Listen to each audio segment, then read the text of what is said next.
sumasaya kapag may labay nagkakaisa. Luzon, Visayas, Mindanao, basketball na. Ang bawat labay pinaghahandaan, kaya yumayanig ang bakbakan. Todo suporta ang lahat sa kanya-kanyang kupunan. Basketball na muna tayo, iwasan na ang mga bisyo. Sports ang laging iisipin, sa droga ay huwag paalipin. Buong bansa'y magsama-sama.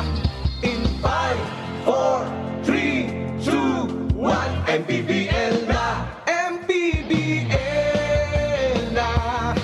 Yan ang liga ng bawat Pilipino, sa Luzon, sa Visayas, sa Mindanao. MPBL na! Yan ang liga ng bawat Pilipino, sa Luzon, sa Visayas, sa Mindanao.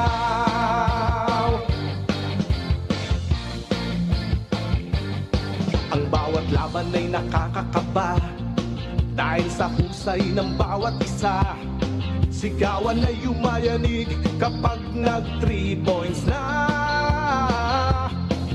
Bawat bayay di patatalo, buong barangay ay suportado. Kahit ano ang mangyari, sama-sama tayo. Basketball na muna tayo, iwasan na ang mga bisyo. Sports ang laging iisipin, sa droga ay huwag paalipin. Buong bansa'y magsama-sama. In 5, 4, 3, 2, 1, MPBL na! MPBL na!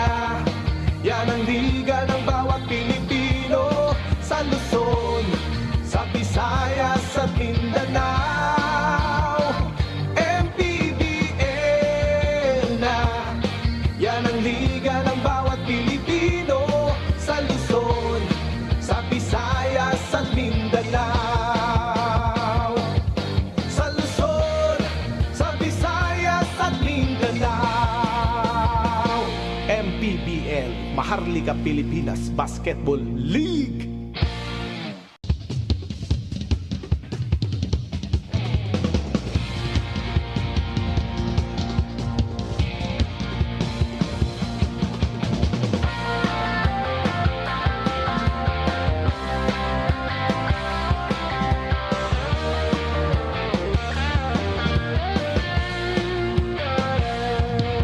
Bawat bayan ay sumasaya kapag may labay nagkakaisa. Luzon, Visayas, Mindanao, basketball na. Ang bawat labay pinaghahandaan, kaya yumayanig ang bakbakan. Todo suporta ang lahat sa kanya-kanyang kupunan. Basketball na muna tayo, iwasan na ang mga bisyo. Sports ang laging iisipin, sa droga ay huwag paalipin. Buong bansa'y magsama-sama. In 5, 4, 3, 2, 1, MPBL na! MPBL na! Yan ang liga ng bawat Pilipino, sa Luzon, sa Visayas, sa Mindanao. MPBL na! Yan ang liga ng bawat Pilipino, sa Luzon, sa Visayas, sa Mindanao.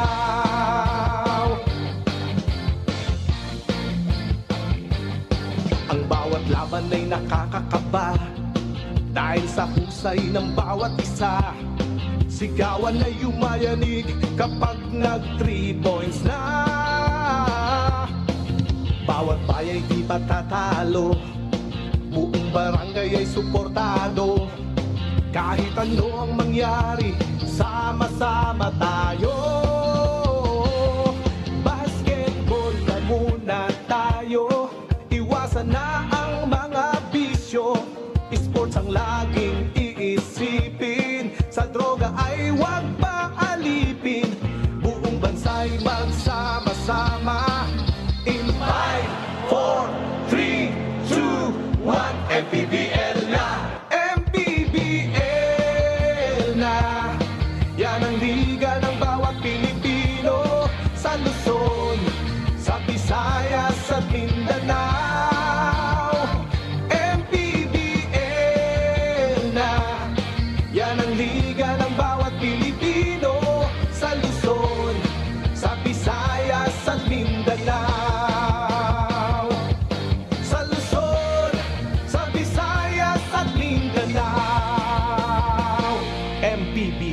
Maharlika Pilipinas Basketball League.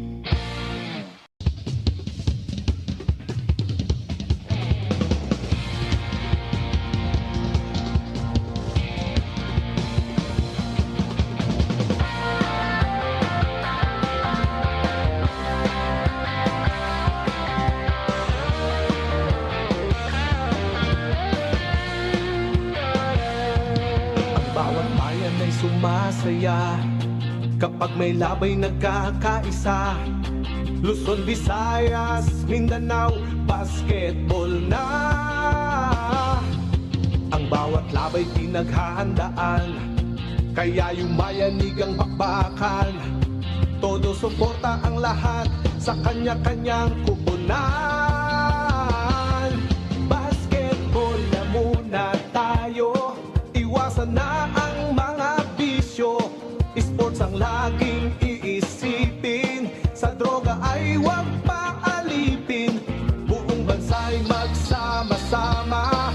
In 5, 4, 3, 2, 1, MPBL na! MPBL na!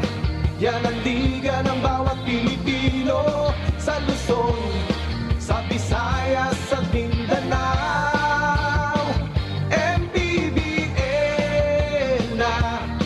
Yan ang liga ng bawat Pilipino, sa Luzon, sa Visayas, sa Mindanao.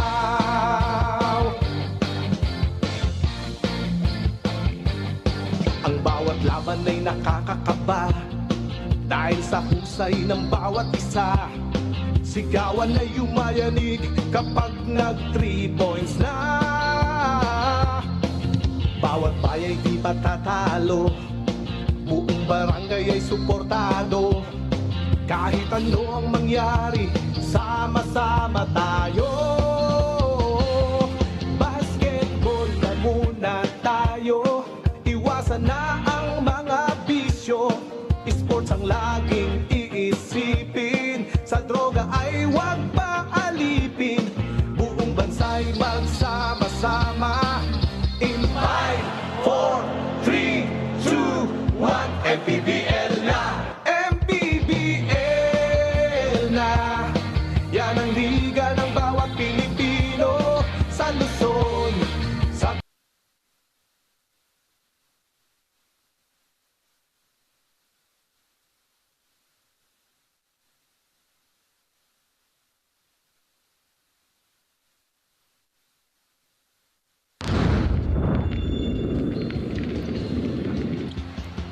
Nagpapatuloy ang aksyon dito sa Maharlika Pilipinas Basketball League, ang liga ng bawat Pilipino. And for the first time this season, we are coming to you live from the very beautiful MPJ Arena here in San Jose, Batangas, for our Tuesday triple header dito sa MPBL. For our second game, we feature Jeff Comia and the Negros Muscovados. They are in a 3-game losing streak, while Randre Bienes, who top scored for Quezon City in their last match against Manila, will be also leading Quezon City today here in our second game. It's Negros versus Quezon City, Toda Action. Good afternoon, ladies and gentlemen, to everybody watching on NPTV Channel 98 on Signal, Satellite Channel 53 on the Pilipinas Live app, and on Facebook and on YouTube. This is Javi Palanya, joined by Coach Mike Perez. Coach Mike, these are two teams with identical records, but two teams who play differently, Coach. What do they need to do here in this game to be able to come up with a victory and stop their losing streak? Well, definitely you got to play to your strength. Both these teams, I'd like to think, have their own schemes already in place. Really good guards on both ends. You got Hubert on one side and Jeff Comia, and you have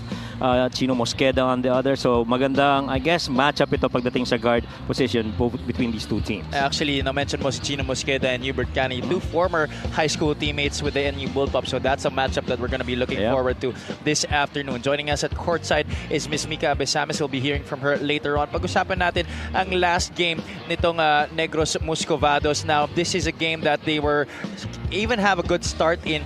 They led by 20-16 in the first quarter, but in the second period, it was all Pampanga in that game, and the Giant Lanterns never looked back en route to that 104-81 victory. Actually, sinubukan nga ng Negros makabalik ng third quarter. Napababa nila yung lamang sa 11 points. Pero Pampanga, to your point, 35 points in the fourth quarter leading up to that win. Well, the things that we got and we learned from that game is that it's really about making shots, and that it's too tough to be defending against the chaps on the board. I mean, you've got the bigs right there able to control that one, and just not enough rim protection to be able to get those second chance points in there. Reds Palma actually had 30 points in that game, which is actually a difficult feat when you're going up against a front line like the Pampanga Giant Lanterns, but obviously it was not enough as Negros lost another game of theirs. Tawid tayo sa kabilang panig. Let's talk about the last game of Quezon City. After a strong start against Manila, Quezon City was outscored in the second and third quarters to be able to lose this game 76-57 against the Bata Sapalok. Well, one thing we realized in that game, anything that's stat that was related to paint, mahirap pag kalaban mo si Greg Slaughter and the rest of Manila. Most likely, they will win that stat line. And, the bench really joined the party para dito sa Manila once that confidence really started to flow and the dominance in that game. 59 bench points for the Batang Sapalok in that game compared to just 30 for Quezon City, and only shooting 29.7% from the field. That's really difficult to put with if you're going up against a loaded team like Manila, and especially with a team that has 7-footer Greg Slaughter. Jason Ballesteros did his best to be able to defend Greg Slaughter, but it was to no avail. So, ladies and gentlemen, let's start this ball game. Will it be Quezon City or Negros stopping their losing streaks? Malalaman natin in just a bit. Let's turn you over to Miguel Pere. Action continues here at the FPJ Arena. It's Negros versus Quezon City for our second game. Live with the official MPBL Facebook page, YouTube channel, MPTV Signal Channel 98, MPTV Channel 53 on satellite, and on Pilipinas Live app. This is the 2024 Buenas Manny Pacquiao's MPBL Season 6, presented by Extreme. Let's meet our starters. First, for Negros Muscovados. Starting at forward number 10, Pio Longa. Also at forward number 19, Alvin Capabres. Coming in at center, number 1, James Una. Starting at guard, number 9, Hubert Kenny. And the other guard, number 77, Reds Palma. Head coach for the Muscovados is Bonnie Garcia.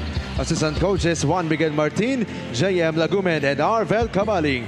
Team managers are Randall Patricio, Ruel Weber, and Rocky Gomez. Team owners are John Gilbor and Grace Gilbor. Now, the starting five for the Quezon City Toda Action Party List.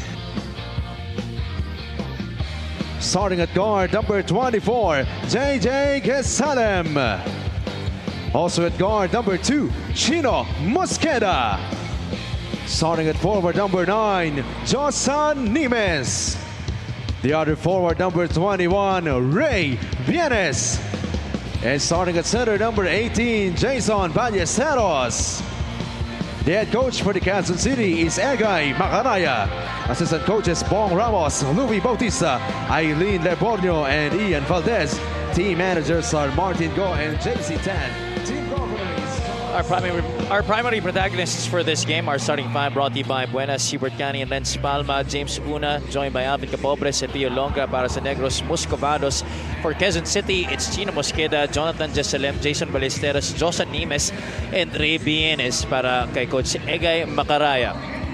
Hubert Cani going up against his former high school teammate in Chino Mosqueda, two former standout point guards in the UAB Juniors Division.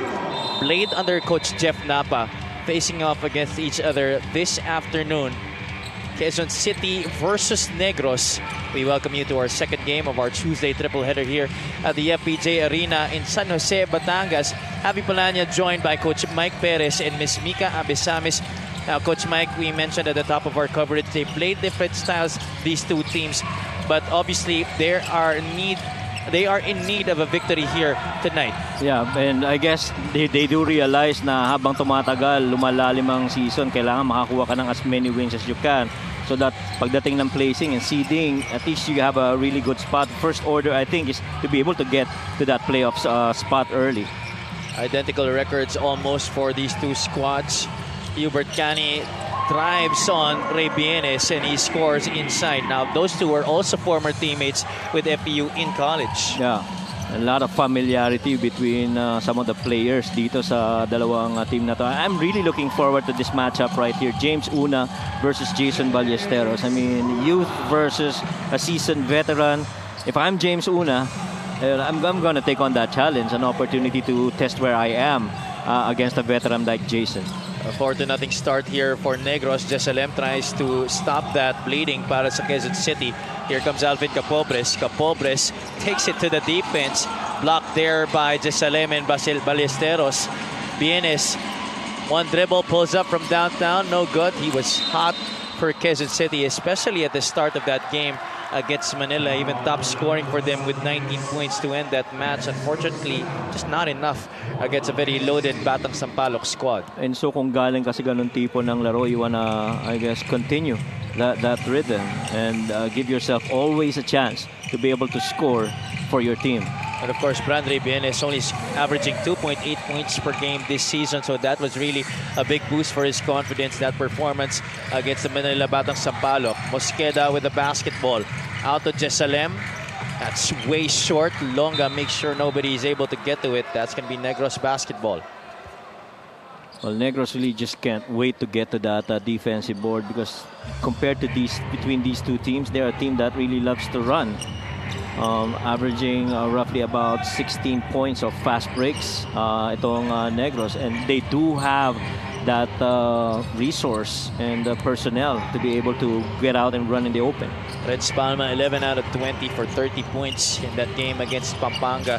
Unfortunately, he was only 1 out of 3 players in double figures for Moscovados in that game, and Negros is willing to change that here tonight against Quezon City. A quick 6-0 blast to start this game. Yeah, hindi mo gusto yan if you're QC. You're a much better points of turnover team than now, and you turning the ball over very early and coming up with this deficit.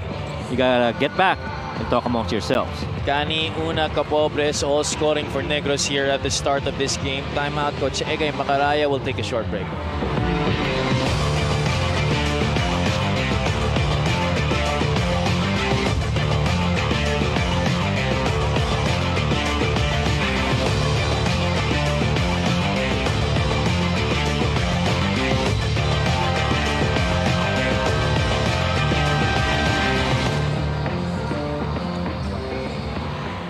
Back at the FPJ Arena in Batangas for your Maharlika Pilipinas Basketball League. Yung biglang pagbaba ng standings ng Negros Moscovados is already sign enough for them to try and win this game. Because if they do, this will separate them from teams like Iloilo, Mindoro, and Muntinlupa, the lower part of the standings of the South. But how do they do this? Defense, of course. And one guy that can help with that is Brix Ramos, who is back from a minor tooth surgery. Brix's high IQ and height as a guard could definitely be very effective for the Moscovados.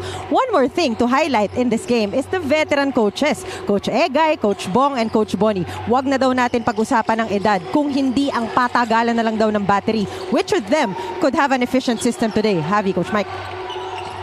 That is definitely something to look forward to. Of course, seasoned coaches here in this game, talking about those 3 coaches, Coach Bong, Coach Egay, and Coach Bonnie Garcia on opposite sides today in this game between Negros and Quezon City.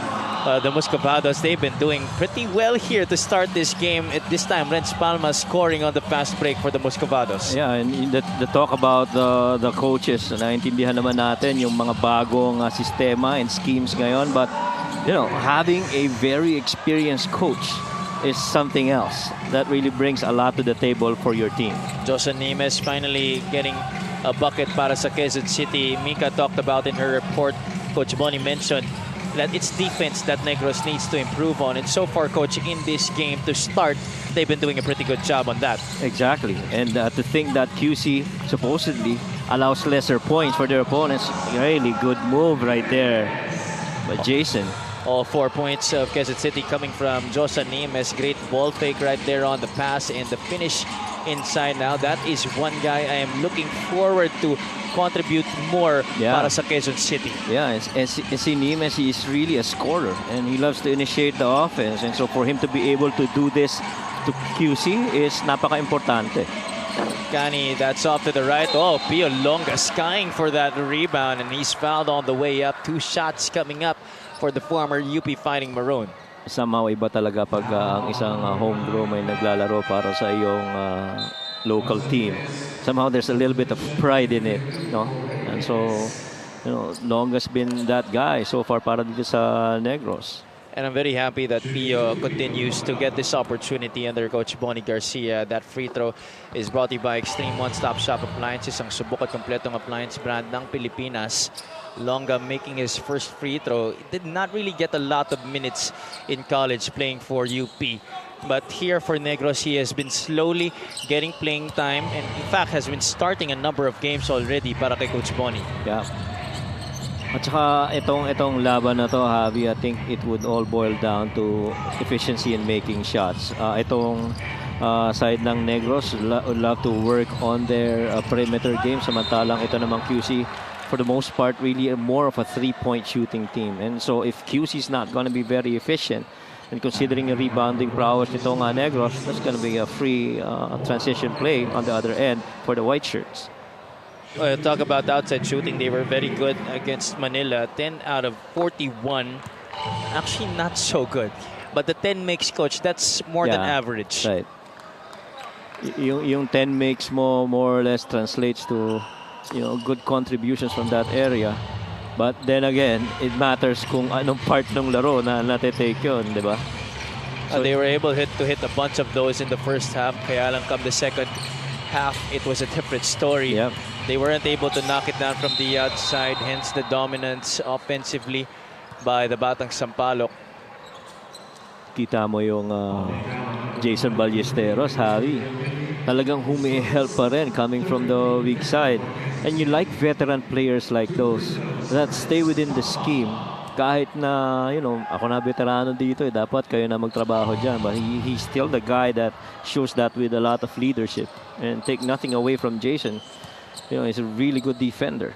Yan naman talaga maganda kay Jason Ballesteros as we look at the numbers of Renz Palma. 13.4 points per game this year, leading Negros in scoring.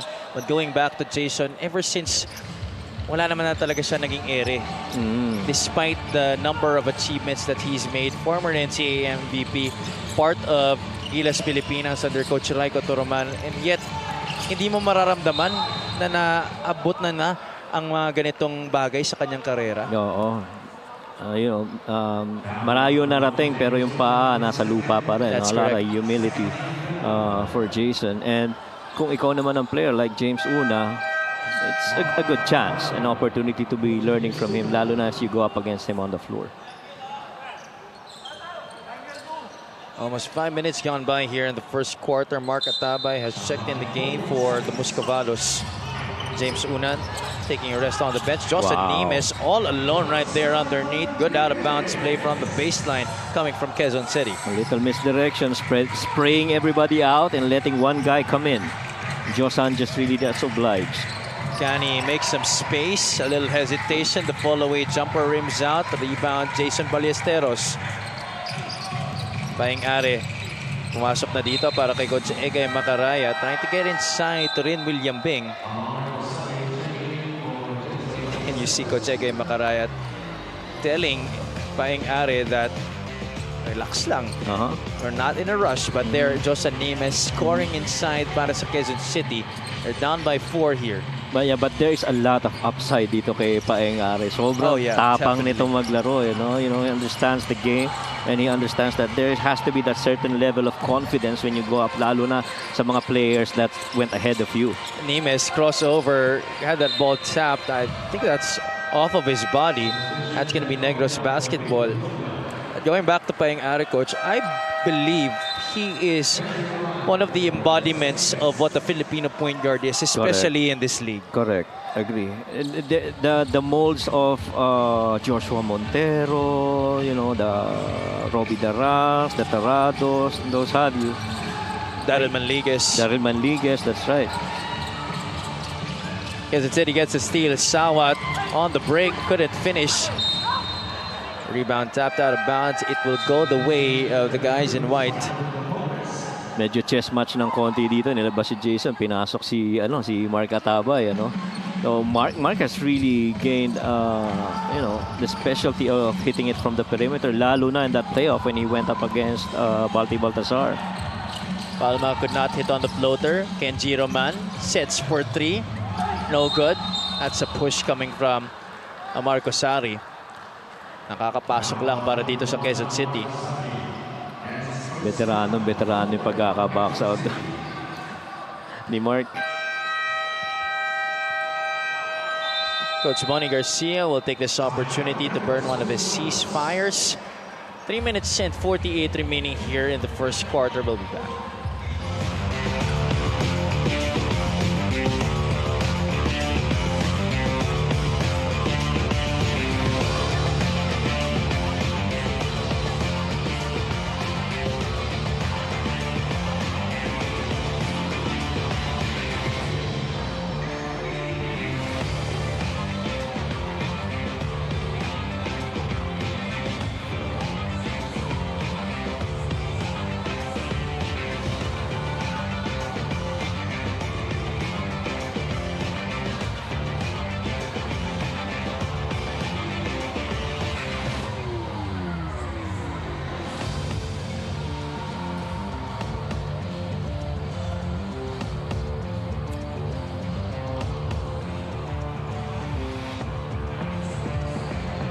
Bench Palma in their last game against the Pampanga Giant Lanterns scored 16 of his 30 points in that third quarter, just really falling short for the Negros Muscovados. He did have 5 rebounds, 6 assists, and a couple of steals.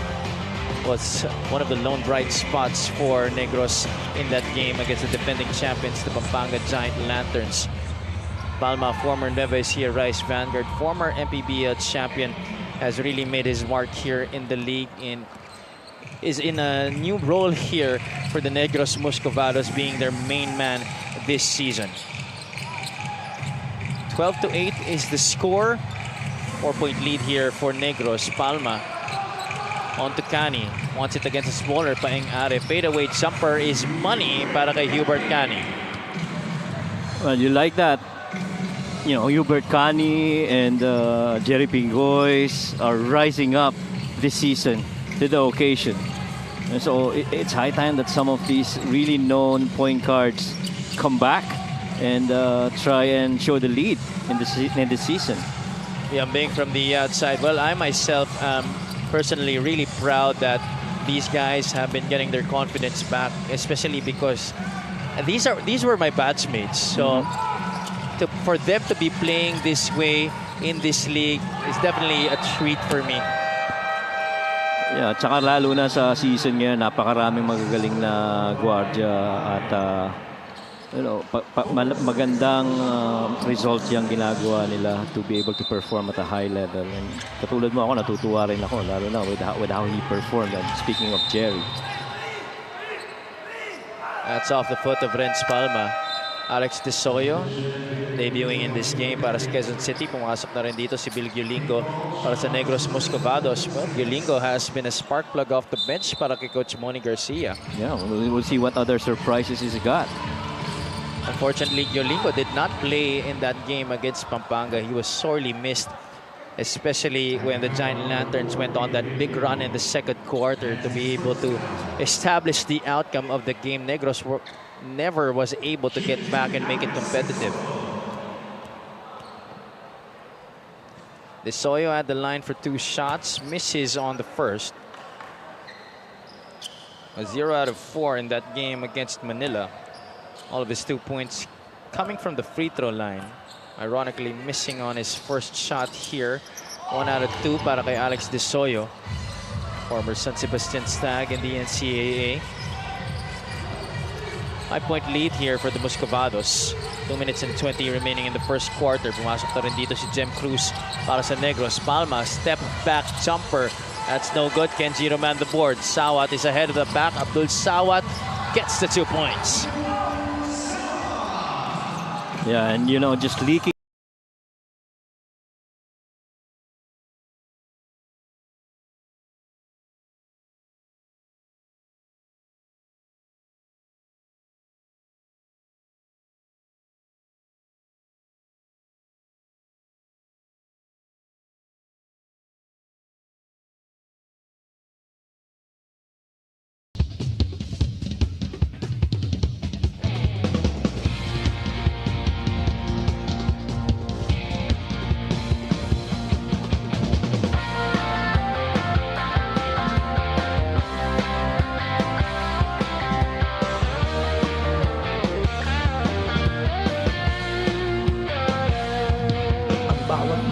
Sumasaya kapag may labay nagkakaisa. Luzon, Visayas, Mindanao, basketball na. Tabay shows Sawat decelerates, could not finish, a little bit short on that bank shot. Yolingo nagtitimon dito para sa Negros. Palma to the left side. Cruz, another 3 on the way. This time it's an air ball. Cosari tracks it down. Alex Tesoyo. On to rin William Bing. Catch, set, fire, splash!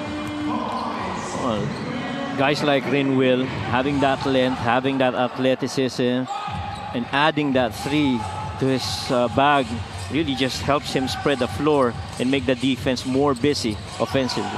Renz Palma scoring on a well-executed play there for the Muscovados. Under 40 seconds to play here in the first quarter, 19-14. Negros has really been executing well in the half court here in the first quarter, Coach Mike. Yeah, agree. And patience din yung execution.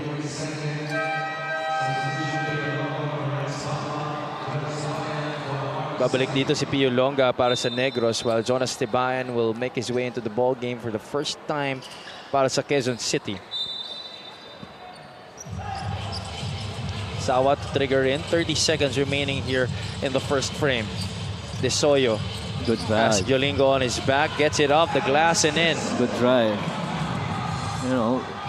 Importante para sa Guardia na pagdating mo on that spot to see meron bang depensa sa baba o wala. Is it available for me? If not, I'm gonna swing it the other way.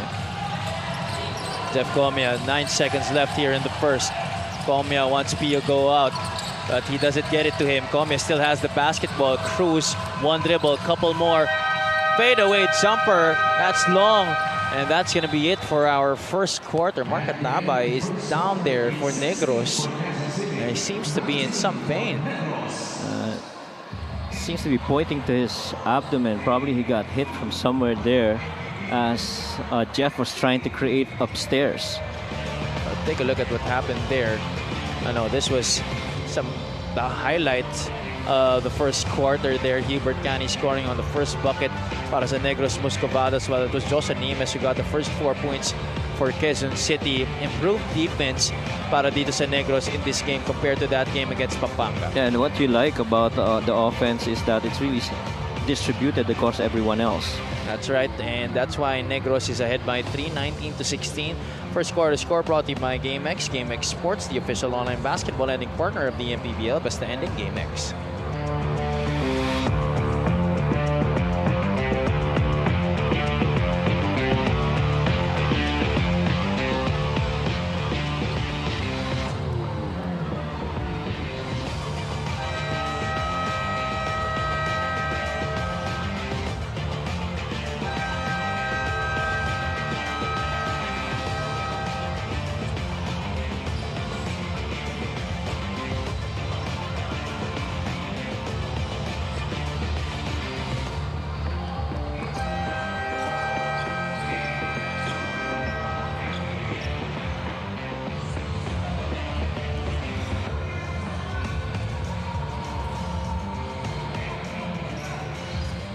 Back inside the FPJ Arena here in San Jose, Batangas, Mark Atabay was in some sort of pain after the first quarter. Let's take a look at what happened at the tail end of that first period. There was that collision between him and Piolonga. Oh, yeah.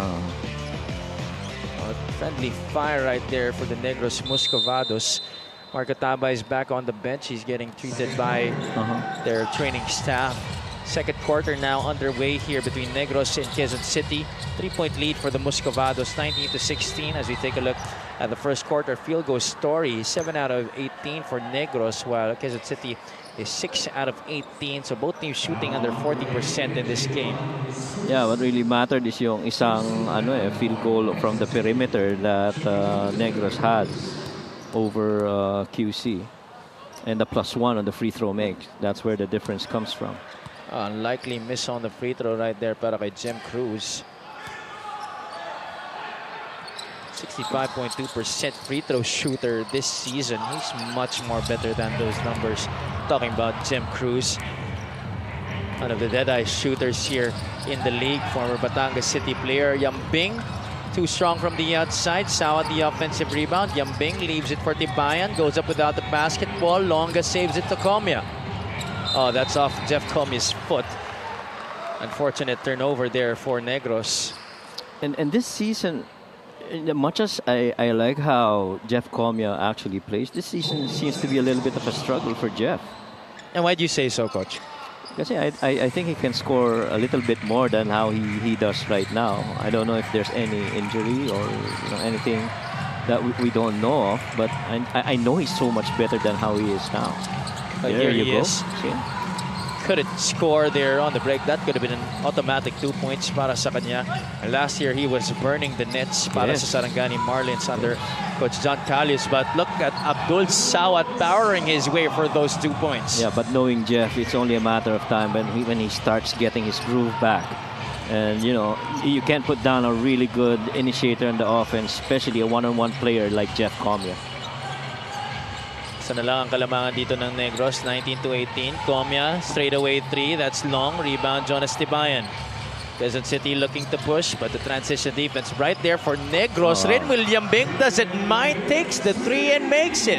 Talk about confidence.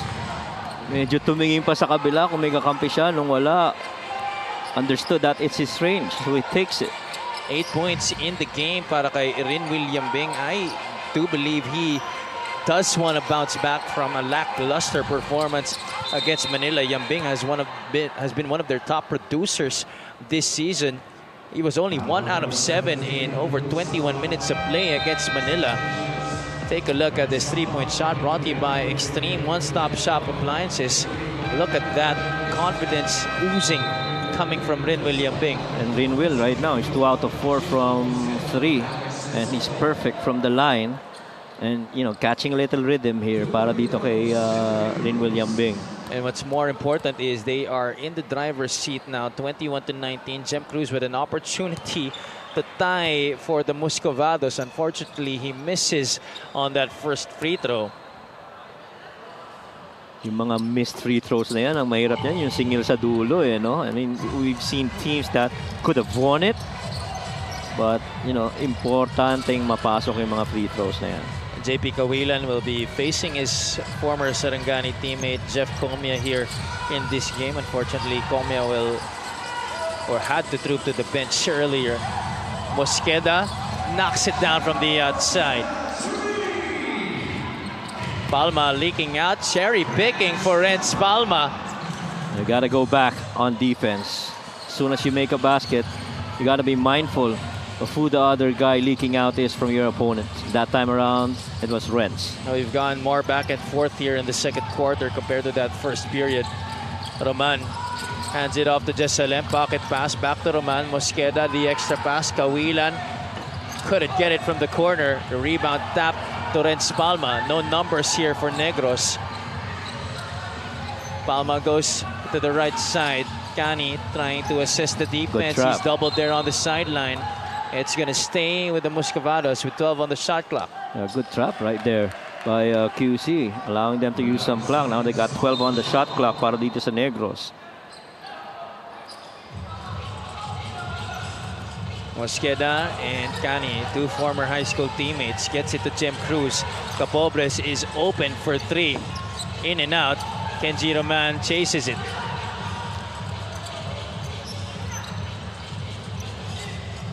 Roman will try again from the outside. No luck there. Capobres soars for that board. There's a foul against Quezon City. That's going to go against Jonas Tibayan. Well, I'm sure they're not happy with how that last offensive set went. Really just one guy who touched it after Chino crossed it at the half-court line. Didn't have much movement. Unlike yung dalawa nilang offensive set, now you got guys moving and running side to side, looking for open guys. Palma tried to split the defense at the middle. He kicks it out to Capobres, who commits the offensive foul. Kita mo nagmamadali. Kanina na-attacking kagad yung depensa. Jason Ballesteros has come on here para sa Quezon City after a short stint on the bench. And that's what you get when you have a Jason Ballesteros on the other side. Yeah. Turnover story 6-4. Ballesteros trying to find Jesalem on the cut. They go to Tibayan. Jesalem from the corner. That's good. Money for three para kay Jonathan Jesalem. That's the fourth three-pointer already for Quezon City. And you talked about the turnover. So far, it's only been Negros who's taken advantage of the points of turnovers. It's 4-0 in favor of the Negros team. Now they've been piling up on those turnovers. That's two straight para dito sa Negros Moscovados. Take a look at that last sequence para sa Quezon City. Jesalem with a hand in his face. No problem para kay Jonathan Jesalem. Maganda yung movement on the side. Really just, I call that a side weave where you have that wing guy tumatakbo pababa at iniiwan yung corner ng libre. Kung mabigay yung bola sa kanya, siya na magdi-decide. Ballesteros being pressured by Atabay na bumalik na rin dito sa laro. Jesalem, same spot. This time it's short. Tibayan gets the offensive rebound. Kawilan. Back to Chino Mosqueda. Mosqueda. Jesalem cutting back door, but they get it to Tibayan instead. That one's short. Offensive rebound once again for QC. This time it's Kawilan going up and getting fouled. Wow. And yung offensive rebounding, I guess, has been key here para dito sa Quezon City. Right now, they're up by 5. And the offensive rebounding department, that's 7 versus 2 right now in favor of QC. And these are two teams, Coach, that have had problems performing in the second quarter. I think it's the 2 quarters in between which they really have had a big problem with. After performing well in the first quarter, the second and the third quarter, lumalaylay talaga yung performance nila. I'm not saying it's in all of the games, but most of the games, nagkakaroon sila ng ganitong problema. Yeah, and you know, yung mga middle quarters na yan ang importante because it sets you up to the end quarters. So, regardless kung anong quarter pa yan, ang coaching mentality palagi, you try to finish strong each and every time. What a move right there by Hubert. Difficult maneuver right there on the drive para kay Hubert Cani through 2 defenders. Sidestep beauty inside para kay Hubert Cani. Jesalem gets the handoff. Quick trigger is pure para kay Jonathan Jesalem. We're witnessing a very quality ball game here in the second quarter, Coach. Yeah, ang ganda ng release. I mean, catch and shoot with a really good stroke on that release shot from 3.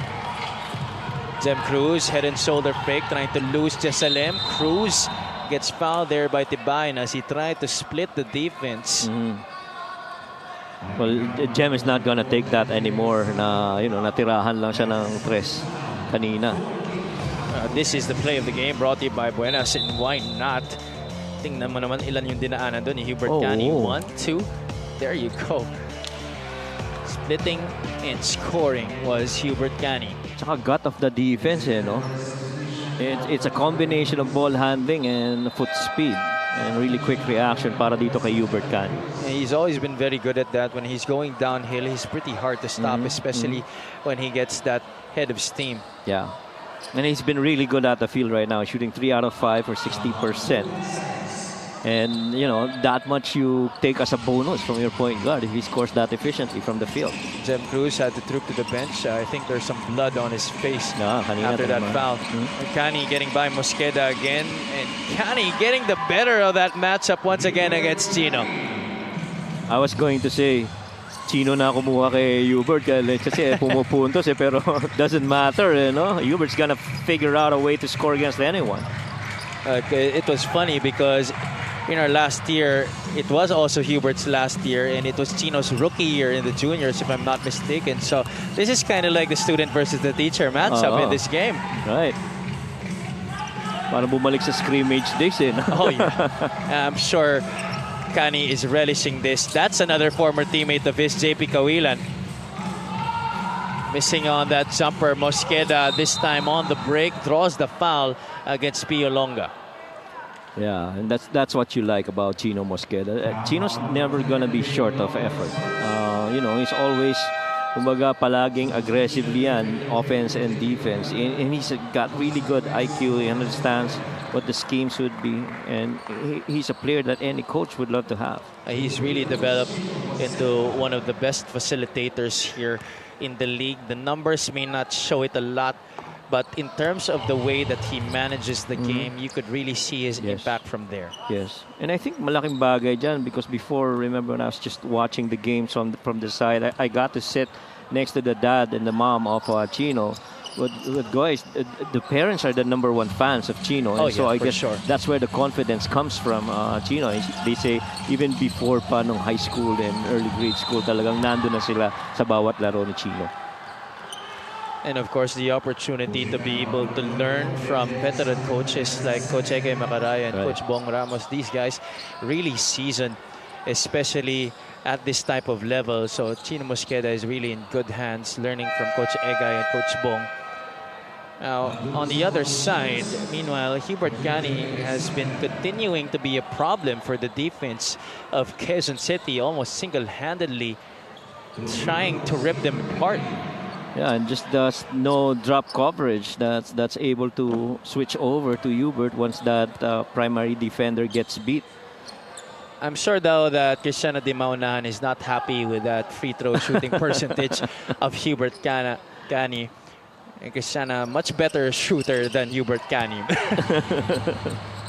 There you see. Together with Tomas Ramos, the older brother of Brix Ramos, former Ateneo Blue Eaglet. 33-27. Lead is 6 for Quezon City. Abdul Sawat working the two-man game with Ballesteros. Oh, that's too deep para kay Jason Ballesteros. Mark Atabay should not be able to commit that mistake too often. Oh, Palma takes the three and makes it. We'll talk about confidence. Renz is gonna rise up and take that shot. Not afraid of the moment.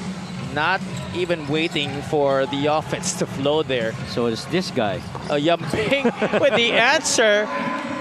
Great back and forth between these two squads. Palma out to Longa. Pio from the outside. Money. Woo, woo, woo. It's getting hot here inside the FPJ Arena. Yep. And they said it was gonna rain later tonight, ano? It's raining now. Here, right? It's raining here now. 38-33. It's a 5-point lead, but I tell you, the game's even tighter than the score says it will be.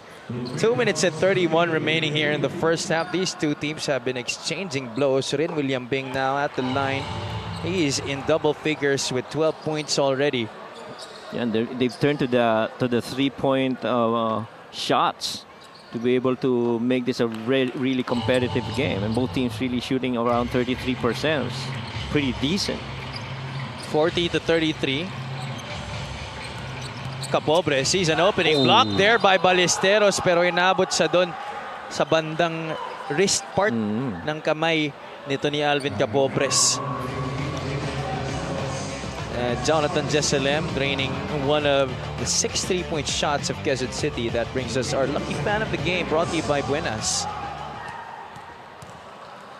Capobres at the line for 2 shots.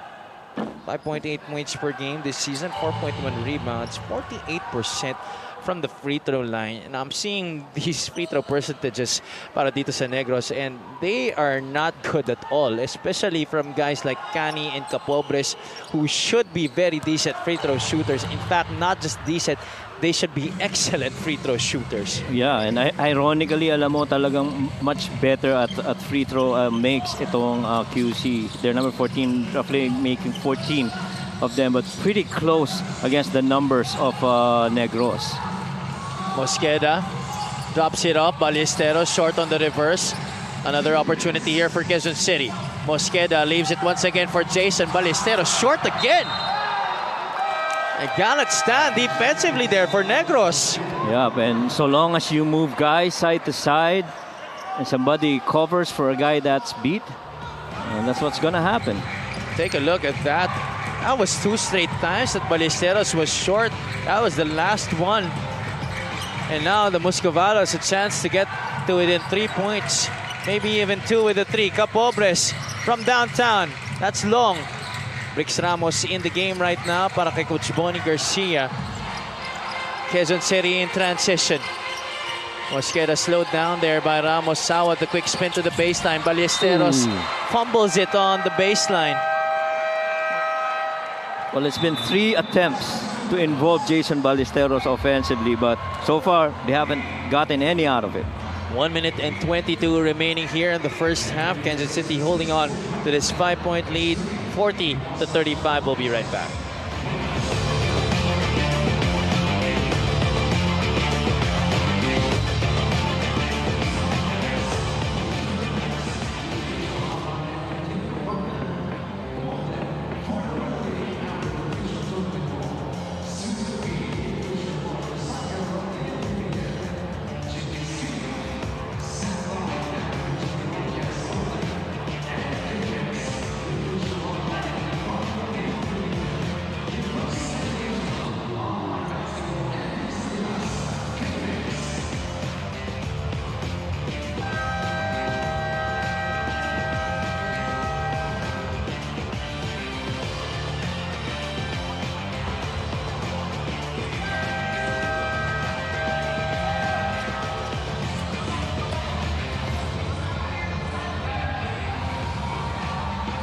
Renz Palma and the Negros Muscovados down by 5 here against the Quezon City Toda Action party list. It's been a back and forth second quarter here. Action has really picked up here in this period between these two squads. And now Negros, they were able to force back-to-back stops against the Quezon City Toda Action party list with Jason Ballesteros fumbling 2 opportunities to score inside.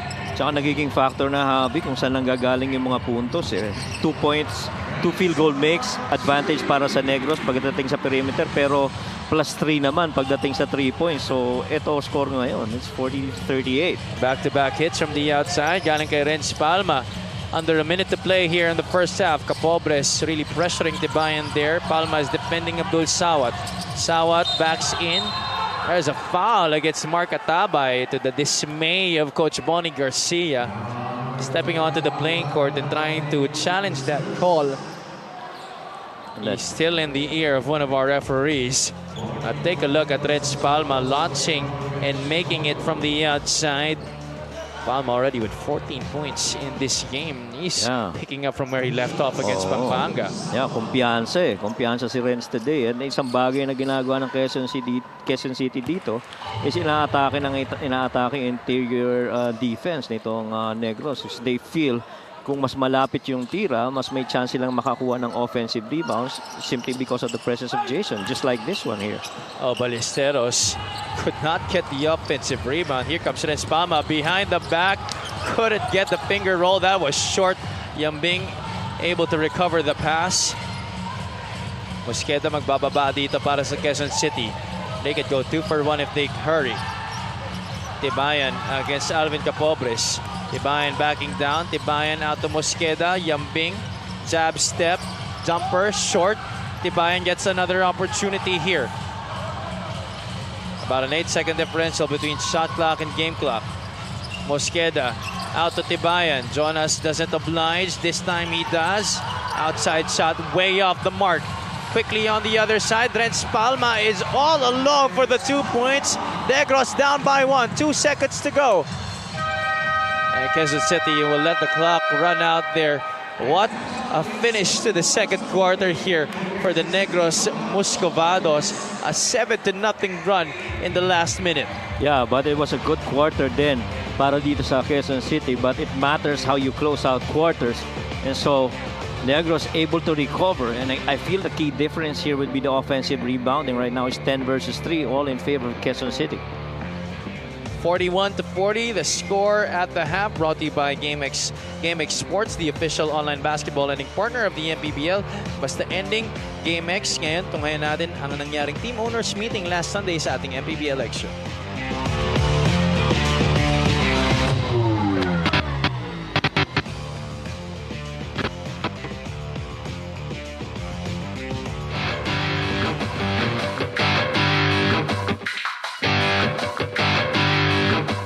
Yes, we're here today for our team owners meeting for our upcoming trade and free agency window this coming June 12 na up to June 30.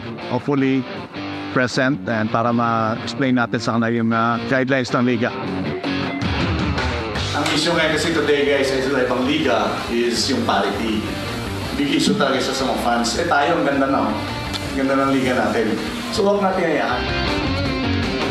Well, I can see the league trying to balance it, right? Which is good. Siguro it's good for the league kasi kakaroon ng mga changes sa mga lineups and then it's gonna be exciting for the league and the fans also. Compared before, hindi kami nagkakaroon na ganitong meeting eh. Ngayon, sobrang galing, excellent. So, thank you sa MPBL kasi pinapakinggan kami as team owner. Yes, this trading period basically for the teams na ma-improve nila yung roster nila. Especially yung sa mga bottom teams na were fighting for playoff spot na kailangan nilang improve yung lineup nila. Basically, this is the reason na karantay magkaroon ng window and free agency. Maganda kung ma-implement yung mga nandun sa wala na 9 to 10 standing kasi unlimited eh. So kasi kami 0-11 kami, 0-12 yung because so mas pabor sa amin yun kung may implement yun kasi pwede kami kumuha ng mga players. Huwag lang mangyaring the rich gets richer. The usual naman ng mga trades. Siyempre, yung mga players will go for greener faster. Pero as a coach, siyempre ako, pinabalas ko lang rin naman yung team. Kung ano yung kailangan na pyesa for the team to compete. For Iloilo, very exciting kasi it's an opportunity for us to improve. It's a good chance for us to improve on our roster. We badly need a big man and a veteran. So this is our chance to get those in the free agency, and we'd like to thank MPBL na there's a window like this. And it's also good for other teams kasi it's really competitive this year. To all the MPBL fans, continue to support the league, and to all the Novo Enciano fans, keep supporting us and see you next game. Actually, invite ko rin pala sa home game namin sa June 22 and sa July 27 sa home namin sa Pagasinan. Kita po tayo. Abangan niyo po ang Mindoro Tamaraws maglalaro by July sa Oriental Mindoro. Lahat ng mga Mindoro fans, panoorin niyo po yan sa ating home game. Very exciting season. Not yet done. Let's get that very good season this year.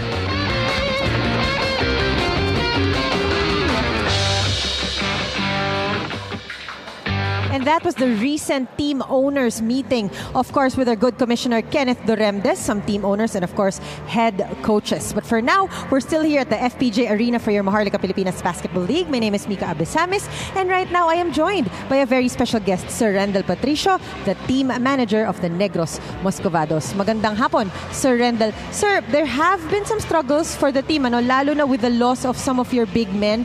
Moving forward po, ano pong mga plano natin para dyan?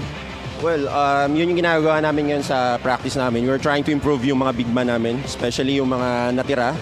Hopefully, this upcoming trades, meron kami ma-acquire na mas talagang kailangan namin sa lineup namin. And mag-step up talaga during this remaining games for the season. Napakagandang balita po niyan for the Negros Moscovados. Sir, meron po ba kayong mga gustong batiin at pasalamatan? Yes, meron. Let me just greet first yung owner namin, si Mr. John Alfred Gilbor, and his wife, Miss Grace Gilbor.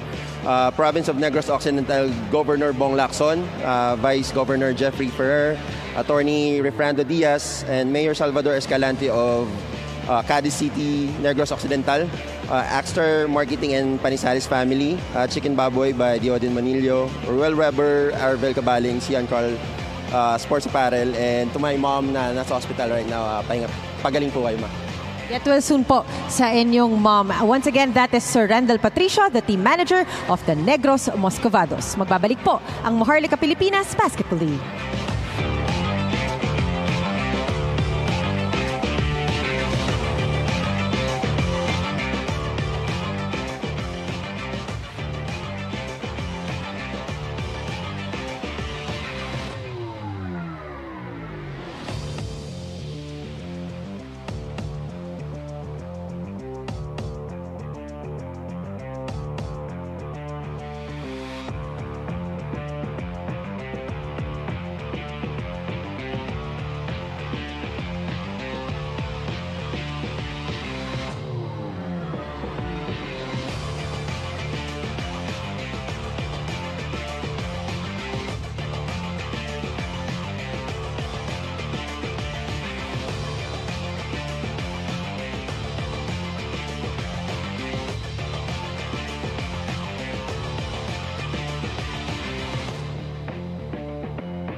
At the half between Quezon City Todaccion and the Negros Muscovados, the score is 41-40 in favor of Quezon City. We are live from the FPJ Arena in San Jose, Batangas. It's been a close first half between these two teams after Negros was able to lead by 3 after the end of the first quarter. It's been a different story in the second period, but action picking up, especially in terms of the scoring, Coach Mike. Yeah, lalo na pagdating sa 3-point game. Yung 3 points actually is I guess the difference maker in the first half. The 3 points allowed Quezon City to build the lead.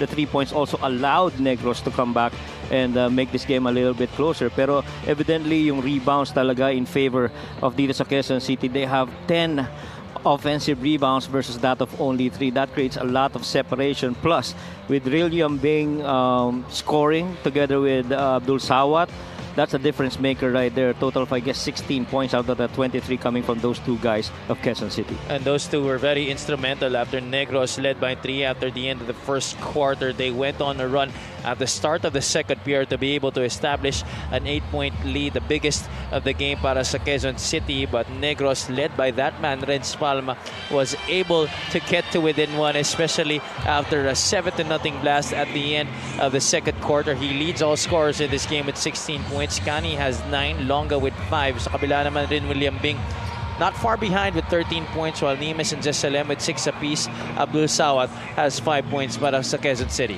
Yeah, and para sa Negros, napakalaking bagay yung 9 na puntos na yun ni Hubert Kani. It came at a point na medyo hindi nalala alam kung saan sila kukuha ng puntos, but you know, your point guard in Hubert Kani rose to the occasion and says, I'm gonna be producing those points for us in this quarter. He played 27 minutes in that game against Pampanga, but only scored 6 points, 2 out of 7 from the field. So this is definitely welcome news para kay Coach Bonnie Garcia that Kani already has 9 points in the game. Jason Ballesteros has been fumbling a lot of drop passes in this game para sa Quezon City. This lead would have been much bigger had Ballesteros been able to finish those plays para kay Coach Macaraya. Sobrang lapit ng mga pagkakataon na yun, no? I mean, you know, that would have been, 6 points already in favor of Jason. But, you know, the fumbles really prevented those points to be scored para dito sa QC. Kenji Roman, Chino Mosqueda, Jason Ballesteros, Rin William Bing, and Abdul Sawat. No, that's Jonathan Jesalem starting the second half para dito kay Coach Macaraya. While on the other side, it's Jem Cruz, who is all taped up on that right side of his face due to the hit that he incurred earlier, coming from Jonas Tibane, joined by Renz Palma, Hubert Kani, Mark Atabay, and Alvin Capobres. Renz Palma is really very aggressive, looking for a shot here tonight after that 30-point performance against Pampanga. And talk about rising to the occasion. Renz Palma has been, you know, taking this team on his shoulders. And the challenge against Chino Mosqueda defensively. First free throw is good para kay Renz Palma to tie this game up at 41 apiece. Palma has played in all 12 games of Negros this season. They are at 4-8, while Quezon City is 4-7, almost identical in terms of their win-loss records. But of course, these two teams playing in different divisions. Quezon City in the north, Negros in the south. Jesalem, that was supposed to be a pass, I believe, to Jason Ballesteros. Yeah, that was supposed to be a little high-low from the top. But that didn't work. Jason didn't have enough footing to set up to receive that pass. That's turnover number 9 for Quezon City in the game. Jem Cruz spins on the defense. Mosqueda coming up with a takeaway. And Coach Bong Ramos, Coach Macaraya, both asking for an unsportsmanlike foul. And he definitely had that path all to himself in the front court. Could be a case of what we used to call an advantage foul. At sa football ang tawag dyan, offside. Ganun ba yun? Sorry, no, nagpo-football. Siyempre, alam ng boss natin yan, si Delph Tupas. Okay. Very maalam yan sa football. And there you go. It is an unsportsmanlike foul on Alvin Capobres. So it's gonna be 2 shots here para kay Chino Mosqueda plus ball possession para sa Quezon City. Oh, short on the first free throw. Ito si Chino Mosqueda. 6 points in the game. Sorry, 4 points and 4 rebounds para sa kanya. Split at the line for the former NU Bulldog. Take a look at what happened there. Mosqueda getting right in between that pass of Jem Cruz to Alvin Capobres. Right into the passing lanes. Tabla na naman tayo dito at 42. With a chance to take the lead here for Quezon City. Roman, bad pass. Miscommunication between him and Jesalem. Mosqueda recovers, 5 on the shot clock. Roman rejects the Ballesteros screen, leans into a tabay, creates the contact, and draws the foul. Spacing not so good in that last execution. Everybody was just there, medyo masikip ika nga. But he was able to get in and get a contact too. This free throw is brought to you by Extreme Appliances, ang subok at kompletong appliance brand ng Pilipinas. Free throw starting to miss here for Quezon City. A man missing on that first. A 56.3% free throw shooter this year. 1 out of 2 para sa kanya. Quezon City is now 11 out of 15 from that area. Palma almost lost it. Cruz providing the screen. Short on the threes. Renz Palma. Roman is ahead. Mosqueda doesn't oblige. Gives it up to Rinwil Yambing. The rise here. Yambing, the rise and fire. In and out. Ballesteros trying to get that offensive rebound. Gani picks the pocket of Yambing. He has Palma on the right side. Renz, the reverse. Blocked, but a foul against Jason Ballesteros. Oh, talk about the body of Renz Palma. Right through contact. First off, medyo mahirap yung layup, no? Kinuha sa kabila eh. Pero para maitira mo pa yon right through contact. The improvisation and the creativity. It's difficult right there para kay Renz Palma. There are just a few players who are able to perform that on the break, especially against a guy like Jason Ballesteros, a known shot blocker his whole career. Yeah, right. And you have to remember, Renz at one point played alongside Bobby Balucanag, MJ Wico. I mean, those guys are very forceful, just like how Renz would play. Palma has 20 points in the game, but Jesalem answers with a 3-point shot. Palma this time to Jem Cruz. The answer, that's short. Yambing with a rebound.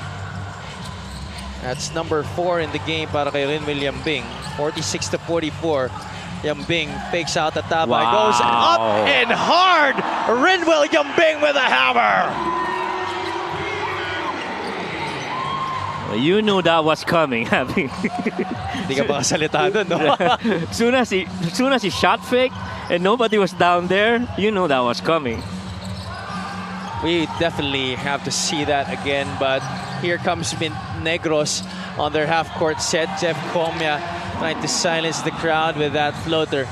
48-46. Kailangan talagang patahimigin mo after sa kinuha ni Rinwil. Ibang klase. Jesalem pops out. He's been having a heyday from the outside tonight. Comia, no numbers for Negros. Comia will take it anyway. That's short. Not a good shot there para kay Jeff Comia. But you see Coach Bonnie Garcia still applauding him after that. Yeah. Kasi yun yung style ng laro ni Jeff. Those are normally very makeable shots for him. And it's really just not going in right now. And there's a foul away from play. Jeff Comia committing that personal against Rinwil Yambing. Take a look at that play of the game brought to you by Buenas. Rinwil Yambing delivering the slam right there. One fake, one dribble, rises and slams it home. The rim rattler coming from Rinwil Yambing. And every Negros defender made a business decision. We don't want any part of it. You just go and rise. And here he is again. This time he's blocked by Jeff Comia. Yeah, and rightfully so. I mean, Jeff's quite athletic too. That's what I was saying, you know. There's a lot of athleticism and body power on the side of Jeff to be able to make these plays. Quite the statement defensively there from the former Sarangani Marlin. It's going to be a baseline inbound para dito sa Quezon City. Jesalem to trigger in with 3 seconds left on the shot clock. Roman carving out space, puts it up, no good. James Una taps it to Comia. Here comes Renz Palma. Palma will go all the way. Access denied by Jason Ballesteros. Recovery for Jem Cruz. Palma this time from the outside takes it and makes it. What a sequence! You gotta put that on the highlight. You gotta put that on the highlight. What a play! Huge block followed by a deflection and recovery another end and the 3 by Renz. Take a look at that again. He went for that quick scoop. He knew that Ballesteros was right there chasing him down. But what about the effort coming from Jem Cruz and the confidence by Renz Palma to still shoot it from the outside and make it? What a game so far for Renz Palma. 23 points. Negros in the lead by 1.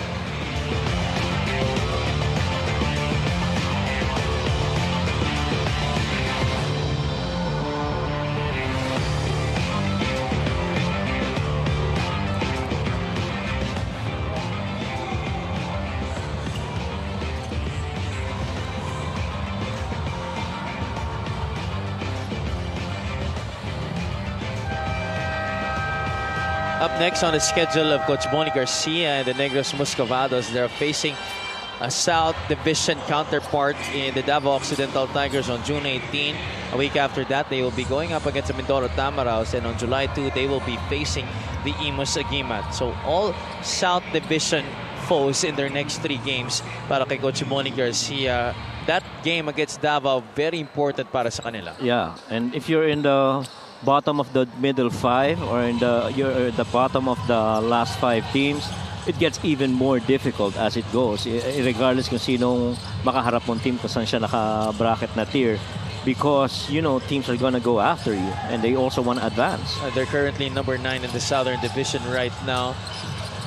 Negros has lost 3 straight. They're really trying to get this victory here tonight against Quezon City, who are losers of 2 straight themselves. 49-48, Hubert Cani nagtitimon dito para sa Muscovados. Mismatch, clear out. Oh, Cani, crossover, step back, jumper, no good. Ballesteros. Wow. The screen wasn't used. Jason tried to track it down. Here comes Negros. Cani creates space. Cani with a score. Well, first off, that was a clear path for Chino to finish. Just couldn't. But then again, Cani says this is how you do it. Cani now in double figures with 11. 51-48. Mosqueda pops out, gets a screen from Roman. Ballesteros will not take it.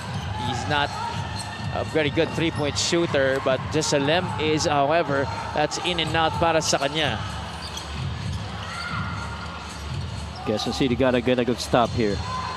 Palma matched up against Jonathan Jesalem. Cani from the corner, that's short. Mosqueda getting past Renz Palma, spins against Jem Cruz. Jesalem trails with a 3. That's long. Comia gets the rebound. Forward to Hubert Cani. Cruz on the left side, fakes out the 3, couple of dribbles, sidestep. Medyo mali ang pektos doon ni Jem Cruz. Oh, ganun kahirap pag sasabay ka against Jason Ballesteros. Ang ganda sana ng galaw eh. Oo, baliktad nga lang. Oh, Mosqueda, that's definitely a bump by Jem Cruz. Basket and 1 para kay Chino Mosqueda. At pinag-uusapan natin kanina yung lakas ng katawan nitong si Chino Mosqueda. Falling away, let it go with the right hand, kissed it off the glass. What a finish by Chino. Clear bump and push right there coming from Jem Cruz. Cruz with his first personal foul in this game. Mosqueda now at 7 points, 4 rebounds, and 3 assists. Chance to tie this game with a free throw. And Chino so far has 5 points in the game. He's 1 out of 2 from the field and 2 out of 4 from the free throws. 1 out of 1 from the 3. 7 points na, coach. 7 na pala, right? Because of that basket, right? 4 minutes and 8 seconds remaining in the third quarter. Mosqueda could not tie the game.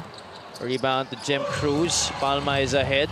Reds Palma will take it. Leans in the jumper. That was straight.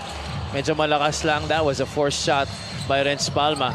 Inuna kasi yung yung subukuhan ng foul no? Bago ni-release. Mosqueda floats it up. Tip in by Jonas Tibayan is good. And so far, offensive rebounding working on that last play para dito sa Quezon City. Kodak Sean back in the lead by 152-51. And that's the 13th offensive rebound for QC. That really has, kept them in this game, including the threes earlier by Yambing. Patrick Bakay checking in the game for the first time for the Negros Muscovados. He's actually facing his former team tonight in Quezon City. Nice pass. James Una, the hoop and the harm right there underneath. Bang at it, just too late there on the rotation. Yeah, how about the visibility and the vision of Jeff Comia? He's a secondary defender, giving it up for James. Pass with the left hand too. That's his off hand. Talking about Jeff Comia. Right. James Una, only second basket of the game, coach, after scoring one of the first baskets of Negros in the first quarter. Let's now go to Miss Mika Abisamis. On the road to learning, ayun na nga, nadaan daw ang QC Todo Action sa Manila. Nahirapan sa matchup but definitely learned a lot according to Coach Bong Ramos. One of which they're trying to infuse in this game, patience sa offense. The most important daw. Besides that, collective effort is really key for this team with the veteran leadership of Jason Ballesteros. Nasa kotse pa din daw sila sa road to learning, kaya kailangan pa ng maraming gas. Have you, Coach Mike? Thank you so much, Mika. Well, right now, they are definitely showing good signs in this game. But Negros hasn't also been letting up sa laro na to. They're just trading blows here, especially in the third quarter. Yeah, but you like that approach of QC that, patuloy pa rin ang kanilang learning as they go. Marami pang araw kailangan gas. Ayun na nga, coach. Ano bang gas yung kailangan sa kotse nila? Diesel ba o yan. V-Power? Kailangan ko V-Power yan. Pero nagtataka naman ako sa sabi ni Mika. Dumaan pa ng ng Manila, hindi lang nag-EDSA. Sa loob na dumaan, coach. Kaya nahirapan Baka daming dinaanan, kaya tuloy hindi nakalabas. Hindi ko dadaan ng Quiapo, kaya Raon medyo. 54-52. Lead is 2 for the Muscovados. Comia matched up against former Sarangani teammate in Marcos Sari. He likes this matchup. He has the foot speed advantage. Comia in and out, drives by, stretches with the right, gets fouled. 2 shots coming up para dito kay Jeff Comia. Yeah, now I like this version of Jeff Comia. I mean, him being more aggressive, getting more paint touches, and figuring out where to score from there, either through him or through his opponents. He's only had 2 points in this game so far. That's number 3. A good opportunity for him to get going, especially in a close game like this. As we wind down the third quarter, 2 minutes and 39 seconds to go here in quarter number 3. 13 out of 17 for Negros, 11 out of 16. Those are the free throw numbers of both squads in this game. Second is a miss for Comia, but the rebound taken by Jim Cruz. He's had 6 in this game. Piolonga free for 3. Bullseye! Pio's really given them quality minutes in this game. Longa extending that Negros lead to 6, 58-52. He's 2 out of 2 from the field. Offensive foul on Jonas Tibayan, and Piolonga is down, got hit in the cut right there. Take a look at this 3-point shot brought to you by Extreme One-Stop Shop Appliance. A few feet away from the line, no problem para kay Piolonga. Yan, sa daming beses na pre-practice siguro ni Pio yan. Alam na niya yung sukat na yung distansya. Right now, he's still very much perfect from the field. 6 out of 17 para sa Negros galing sa labas, while Quezon City 7 out of 26. So talagang dikit na naging labanan dito, even in the numbers for these 2 squads. 3P, Piolonga hands it off to Jeff Comia. Comia against Rinwil Yambing. Pull back, fall away, blocked there by Yambing. Desoyo couldn't get by Bakay, leaves it for Yambing, overshoots the mark. Longa with the rebound. Comia is ahead of the pack. Bakay doesn't oblige. They go to Jem Cruz instead. That one's short. Desoyo making sure Quezon City gets that rebound. Bakay is down. Numbers here for Quezon City. Sawat will take it from the corner. That's bullseye para kay Abdul Sawat. Well, so far, that's been the 1-2 punch off the bench. Sawat as well as Yambing. Yambing understands there was a closeout. My guy in the corner was free, and you have to give it up for him. He's got the better shot. This is actually the 5 that erected that 8-point lead in the second quarter para sa Quezon City. Bakay finds Una all alone momentarily near the basket. That's 7 points now in the game para kay James Una. Somebody forgot their assignment on James Una. Sawat against Violonga. Calls up Kosari for the roadblock. Oh, that definitely is an offensive foul. Gumalaw yung kanan na parte ng katawan nito ni Omar Kosari.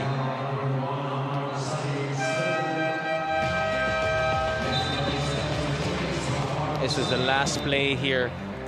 Bakay finding Una, the vision and the execution right there coming from Patrick Bakay. Yeah, the help came in too late. Nakapwesto na, nakapag-jump stop na. This has been a very good quarter for the Negros Muscovados. They're up by 5. Bakay blitzed by the defense. Cruz inside again to James Una.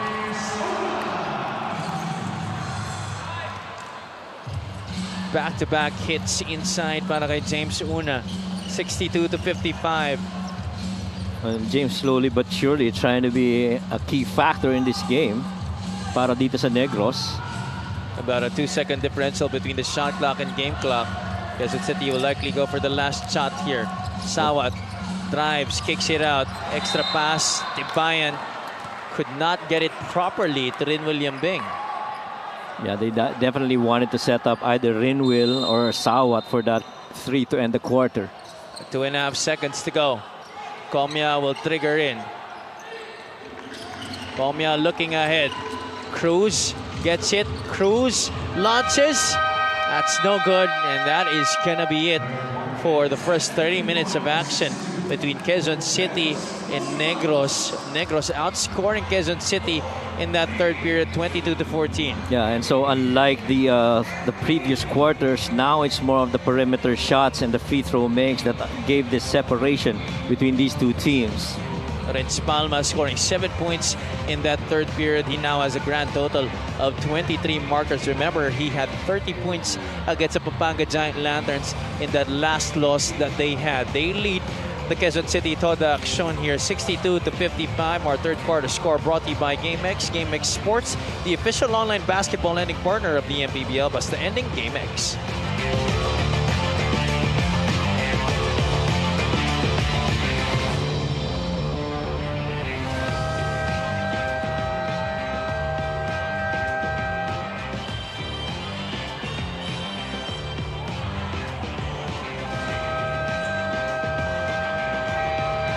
Presenting our Suzuki muscular and sporty fans of the game, just like the Avenus. Do more and achieve more with the muscular and sporty scooter from Suzuki, the Avenus. Oras na para magmotor. Back live here at the FPJ Arena in San Jose, Batangas. We thank you so much for joining us on MPTV Channel 98 on Signal, Satellite Channel 53 on the Pilipinas Live app, as well as on our Facebook and YouTube channels. You see there Alvin Baitchong and the rest of the Binyenta Takjel getting ready for their matchup against the home squad, the Batangas City Tanduay Rum Masters. I do believe Alvin Baitchong will not be suiting up against Batangas City today. There you see the Rum Masters led by Chris Porter, John Ambuluto, and the rest of the crew warming up already as we now enter the fourth period of this game between Quezon City and Negros. Quarter scoring right there on your screens. That was a big third quarter for the Muscovados, Coach Mike. Definitely, and a lot of ball distribution and perimeter shots like this one. This was another 3 here. So that's the 9th made 3 para dito sa Quezon City in this game so far. Kenji Roman definitely needed that. He wasn't able to get one from the outside in that first half. Bakay will try to answer. That's off to the right. And right now, a little bit sense of rushing para dito sa Negros. Could have gotten a better shot on that side, but you know, it is what it is, and so you got to get back defensively. Previously scoreless in 3 attempts from the outside was Kenji Roman, knocking down his first 3-point shot. Jeff Comia, what a gutsy play right there, challenging a bigger Kenji Roman on the fast break, going downhill on a 2-foot chop. First off, that was the deflection and that left-handed finish. Mid-air got into a collision. But it sure looks like, you know, he's taking over now. Kaya lang, he hasn't made any conversions yet for himself. He's made assists, but none for himself yet. Free throws have also been a problem para sa kanya sa laro na to.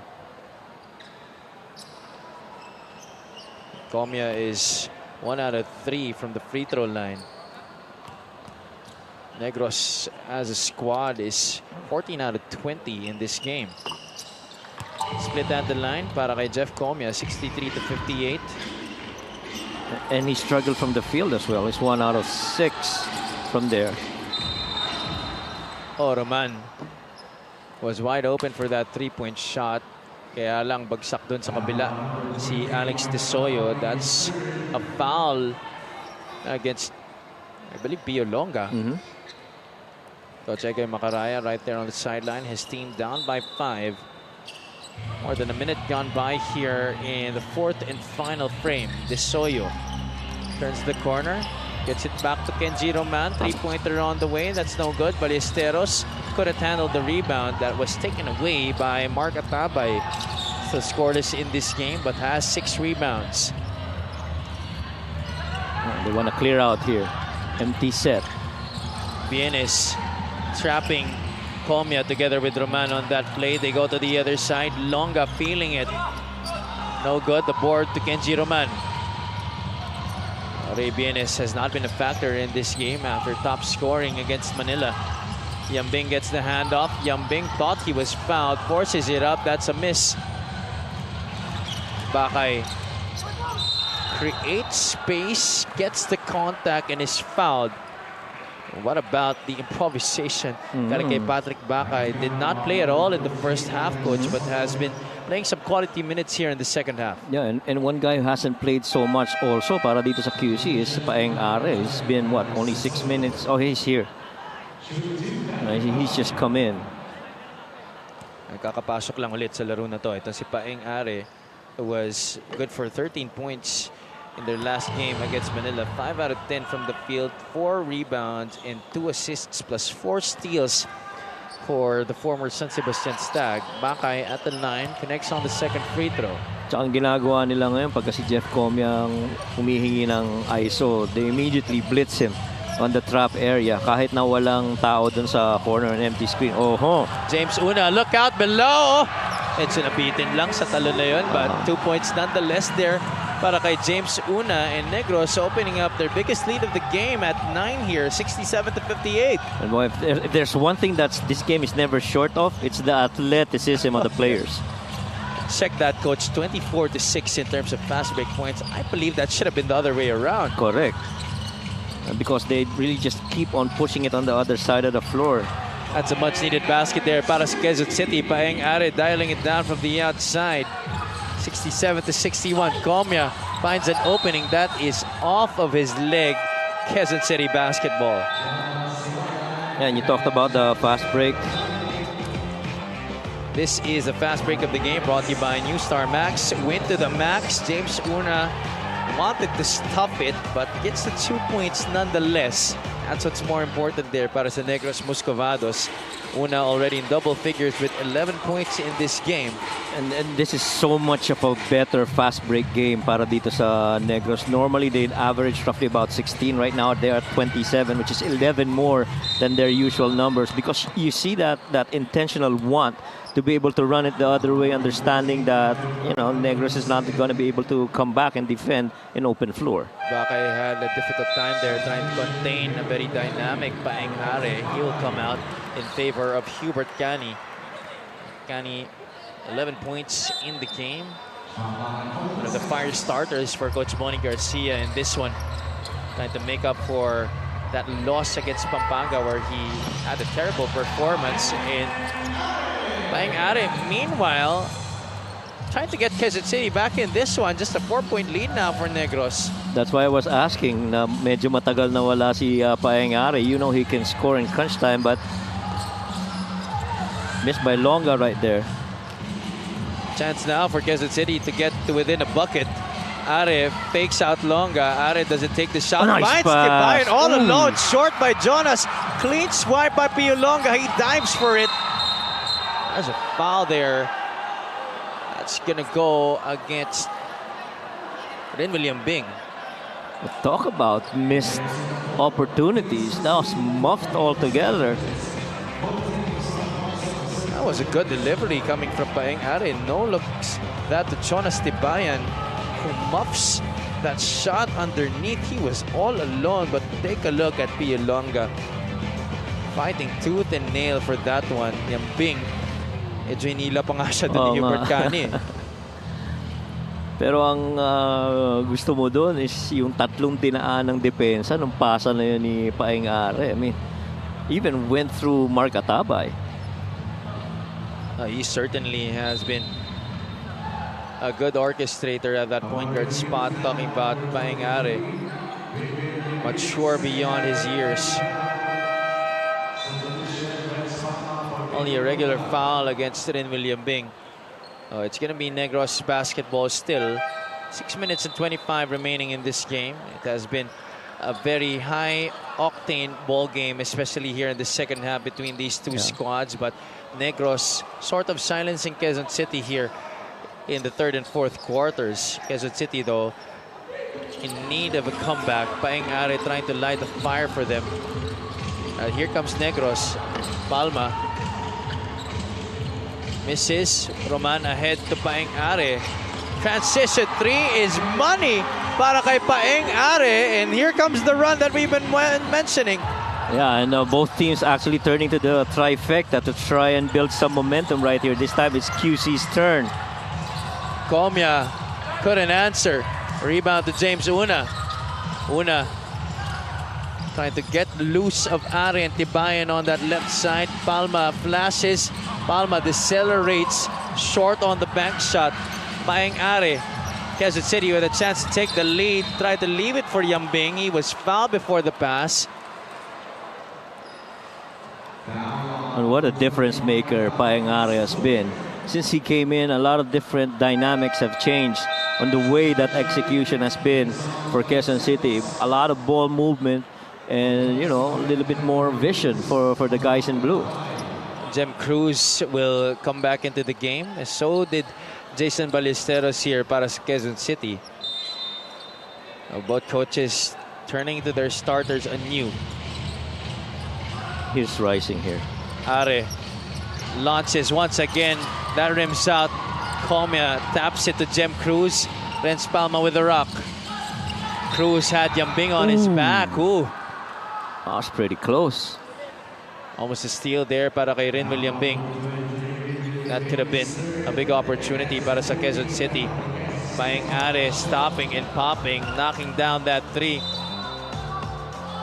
Already in double figures in this one is Paeng Are as you bring your lucky fan of the game, brought to you by Buenas. Hubert Cani working against the younger Paeng Are. Cani this time trying to back down on Paeng Are. Cani falls away, push shot no good.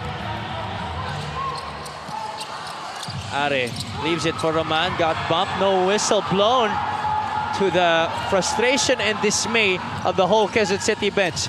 Palma crossover into the lane, finger roll is good.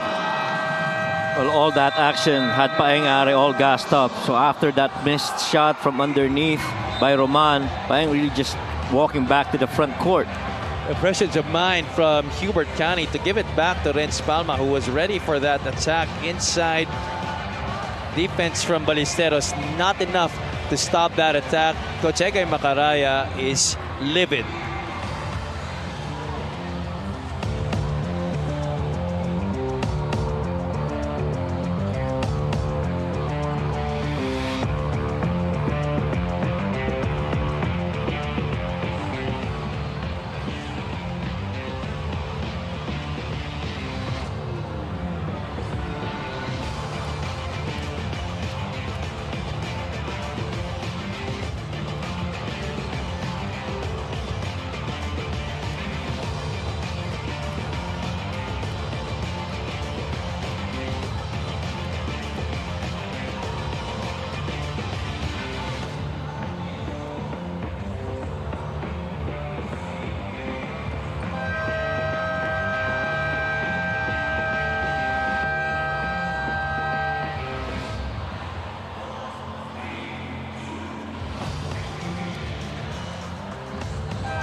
Egay Macaraya on sportsmanlike behavior.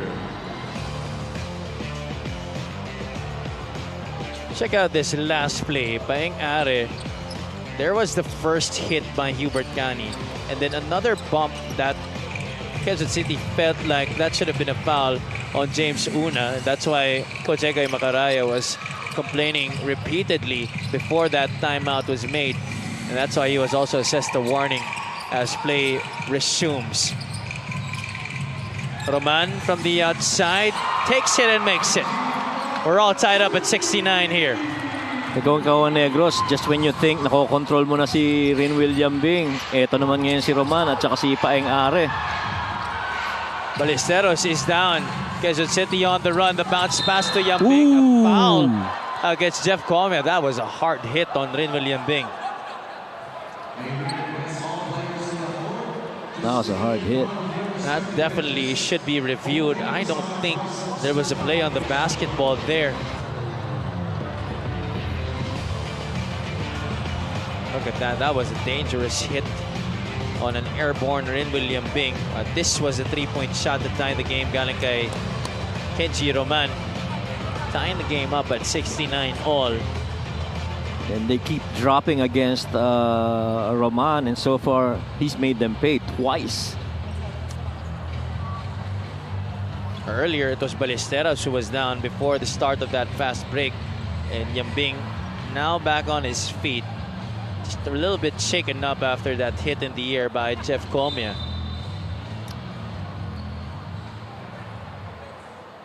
And just a regular foul against Jeff Comia after the review.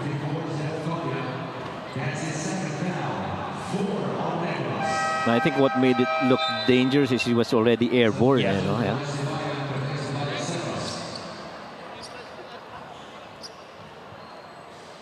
So it's going to be 2 free throws here para kay Rin William Bing.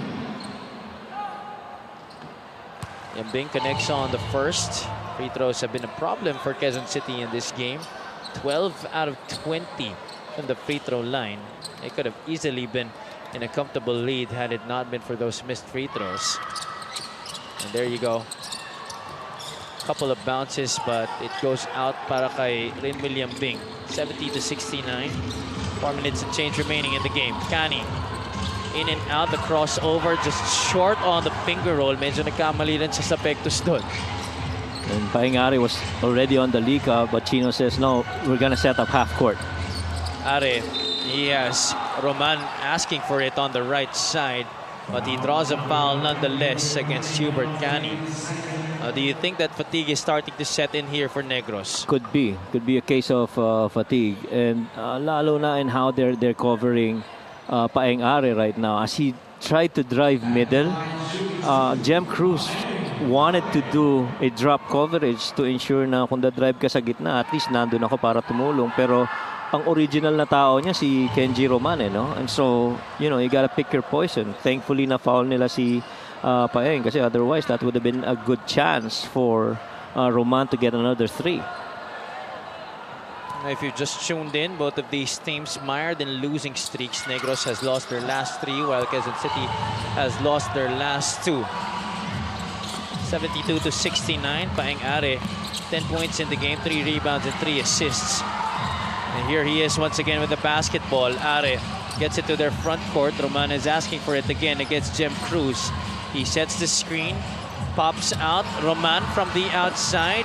Too strong. Tibayan with the offensive rebound. Roman out to Mosqueda. Yambing on the left side. Back to Chino. Mosqueda drives past Renz Palma. Yambing. Corner pocket 3. Bullseye!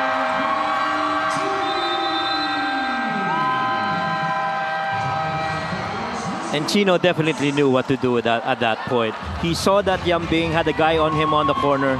Just waited for that moment when Jeff bit in, left Rinwil as he rose for this made 3.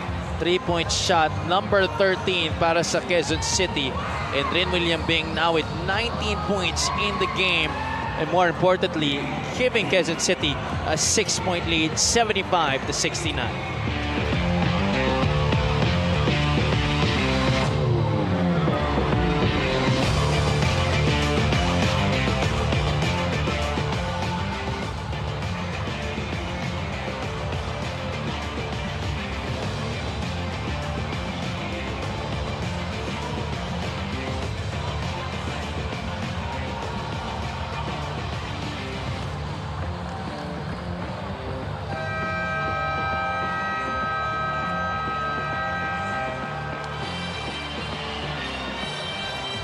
Next 3 games on the schedule of Quezon City. They will be facing Pasay on June 18, Pangasinan at the Calasaw Sports Complex on June 22, and the Marikina Shoemasters 6 days after that on June 28.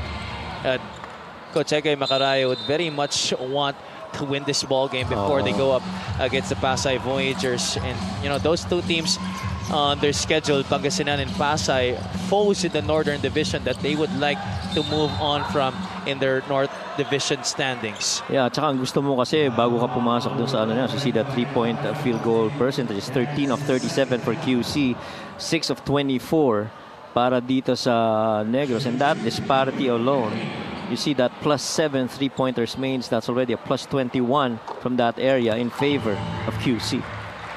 Cani trying to get Negros back in this, making the first free throw.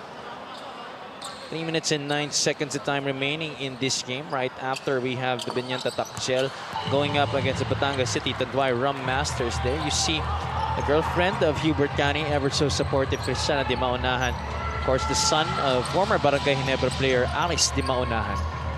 Pero kailangan maging careful pa din dito ang QC kasi 2-possession game lang to with 3 minutes remaining. This is definitely not yet over. Yeah. Tibayan backing down James Una. The help coming from Palma. Yambing fakes out the 3-step to the side. That's short. Comia with a rebound. Negros on the run. Has Cruz on the right side. Comia all the way. Couldn't get the bounce. Roman gets it to Mosqueda. It could have been a big basket for the Muscovados. Just didn't have enough English on that shot at them. Had the right thing to try and finish strong, but nobody bit. And so he flew in there untouched. Comia really struggling with his shot tonight. Only 4 points in this game. Meanwhile, Paeng Are delivering a pass inside to Jonas Tibayan. Upon the entry of Paeng Are in this 4th quarter, things have become different para sa Quezon City. Cani though, shaking and baking. 77-73. This is a tight ball game as we now enter the final 2 minutes of this one. Brought to you by GameX. GameX Sports, the official online basketball lending partner of the MPBL. Basta ending GameX, a stop by Negros. Comia gets Kenji Roman. Sidestep, draws the foul. 2 shots coming up here para kay Jeff Comia. And boy, these shots taken by Jeff Comia are actually very makeable. He's 1 out of 8 from the field, coach, but take a look at Paeng Are, the attention that he gets there, driving downhill, making the pass to Kenji Roman for those easy 2 points. Much as we talked about Paeng Are having very limited minutes, Now in the fourth quarter, he's really made that difference. Free throw story, 20 out of 26 for Negros, while Quezon City is 14 out of 23. Those are the numbers of Jeff Comia tonight. 5 points, 4 rebounds, 2 assists to make that 6 now in the game. And Negros is within 2. Yeah, very careful execution ang kailangan dito ng Quezon City. One possession game. Are says, let's take as much time off the game clock as possible. Gotta watch out for Rinwil here. Are, a series of moves. Out to Chino Mosqueda. Takes it from the outside. Yambing chases it. There's a foul against Jeff Cruz. Oh, that's a big call. Both teams already in the penalties. That's going to be 2 free throws for Rinwil Yambing. That's right. Both teams already over the limit. And that's going to send Rinwil to the line. Yambing has been the top score guy para sa Quezon City in this game.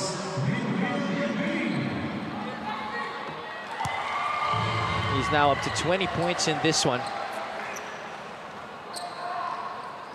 78-75.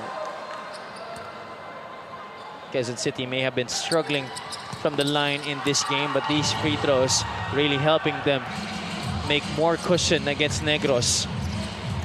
Now you gotta watch out for James Una. He's been really good on that roll. Cruz back to Hubert Canny from the outside. Oh. That's a big shot. Hubert Canny from three-point country. Whatever it is about this season, about veteran guards that you played with, have really risen and performed at this level. Cruz driving there on Kenji Roman, sees Canny wide open. The late challenge coming from Chino Mosqueda. Take a look at that again. Hubert Canny delivering the goods in the crunch time, making this just a 2-point ball game, 79-77. We'll take a short break.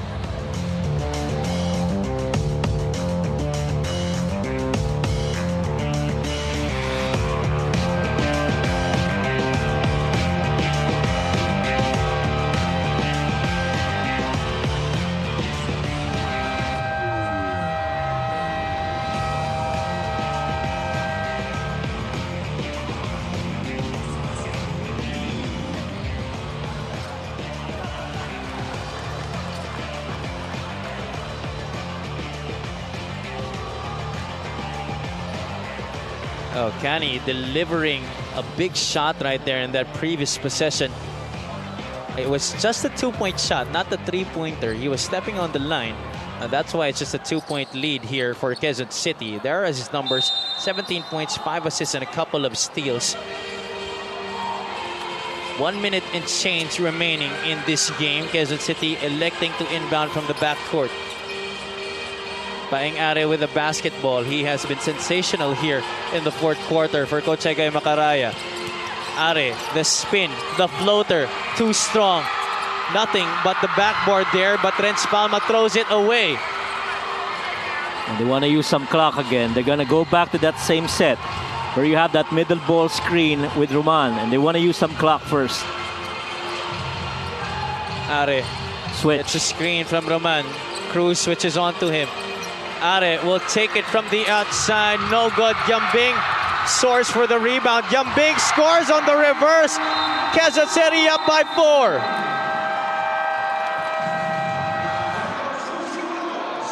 That was a big boo-boo para sa Negros when Renz Palma threw that basketball away. They could have had a chance to tie the game. Instead, they give Quezon City another crack at it. And here, Rinwil Yambing rising among the trees and getting the offensive rebound, scoring on the reverse. No resistance defensively there for Negros. And all game long, that's been that one stat line that has really bothered the game of Negros. Offensive rebounding. That's 17 offensive rebounds versus that of only 7. 24.1 seconds remaining in this one. Second chance point story, 14-8 in favor of Quezon City. Coach, we've been talking about the rebounding of Quezon City all game long, and right now it has really been putting them ahead of Negros. Yeah, and yung offensive rebounding rin has also created that separation in terms of perimeter makes. They are now a +7 makes over Negros, and the threes, much as you may say, those are assisted shots and not coming off offensive rebounds. Those still have been enough to get them this lead. In terms of rebounding, Coach, Quezon City is +14, 54-40. Rin William Bing, 23 points in this game, 4 made 3-pointers para sa kanya, including 9 rebounds for the former San Sebastian Stag. Big game for him today as Quezon City tries to stop their 2-game losing streak here against the Negros Muscovados, who are on a 3-game losing streak themselves. Negros with still a timeout to burn in this game as we take a look at Commissioner Kenneth Duremdes in the VIP row, joined by Security Head Rudy Distrito and Operations Chief Emerson Oreta. Ball is in the hands of Hubert Cani. Cani drives on Mosqueda, short on the lay-in.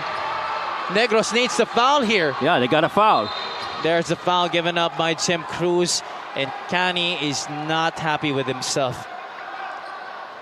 Well, he's not happy because he knew that was a lane that he could actually take. He did that a while ago, and he was able to make that shot, but not in this case. That was a makeable shot. He created the separation, got the contact, just could not finish right there to see Hubert Cani. But really, you got to give credit to the defense of Chino, not giving up any which way on allowing him that free lane going to that side of the floor. Paeng Are missing on the second free throw, 82-77. 12 seconds left. Renz Palma, that's an extra step that he took. 79-82, still no whistle, 8.3 seconds. Got a Negros foul. Negros has to foul here to extend this. A lot of clock burned there by the Muscovados. Could have stopped it roughly about 5 seconds, right? Right on the inbound. Right on the inbound, right. Palma here took too many steps, but no whistle blown by our baseline referee. Ari has a chance to seal this para sa Quezon City. Ari short. Remember, the Muscovados still have 1 timeout to burn. Yeah.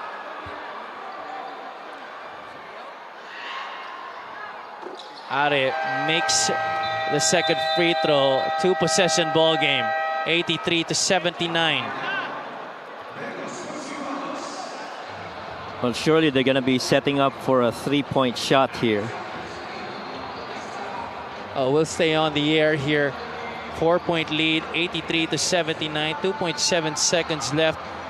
This was a game that could have gone either way, but with the score looking like this at this point, it looks like Quezon City is on the verge of stopping their losing streak, unless, of course, a miracle happens here para sa Negros. Well, the important thing for Negros right now is to be able to execute a good inbounds right here.